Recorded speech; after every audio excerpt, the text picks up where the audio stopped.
প্রিয় ভিউয়ার্স, আসসালামু আলাইকুম। তো আজকে আমার গন্তব্য হচ্ছে ঢাকা গাজীপুর। সকাল সকাল বাসা থেকে বেরোলাম। বেরোয়ার পথে দেখি আমার চাচাতো ভাই আমাকে সকাল 7টায় ব্রিজে ড্রপ করে দেয়। দেখি একটি বাটি বাংলা পরিবহন, অনেক ব্লগারের ভিডিও দেখেছি, বাটি বাংলা পরিবহন অনেক ভালো সার্ভিস দেয়। তারা এমন সার্ভিস দিয়েছে যে লোকাল পরিবহন যেমন মুক্তাগাছার ইসলাম, আলম এশিয়া, ময়মনসিংহ, শৌখিন পরিবহন আমাদের রেখে 2 ঘন্টা আগে চলে এসেছে। যেখানে আমাদের পৌঁছানোর কথা ছিল 8টা 20, সেখানে 11টায় এসেছে। আর কত যাত্রীদের হয়রানি করবেন। প্রিয় ভিউয়ার্স, আসসালামু আলাইকুম। তো আজকে আমার গন্তব্য হচ্ছে ঢাকা গাজীপুর।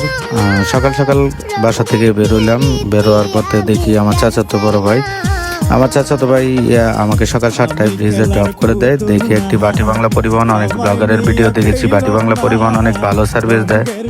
তারা এমন সার্ভিস দিয়েছে যে লোকাল পরিবহন যেমন মুক্তাগাছার ইসলাম, আলম এশিয়া, ময়মনসিংহ, শৌখিন পরিবহন আমাদের রেখে 2 ঘন্টা আগে চলে এসেছে। যেখানে আমাদের পৌঁছানোর কথা ছিল 8টা 20, সেখানে 11টায় এসেছে। আর কত যাত্রীদের হয়রানি করবেন।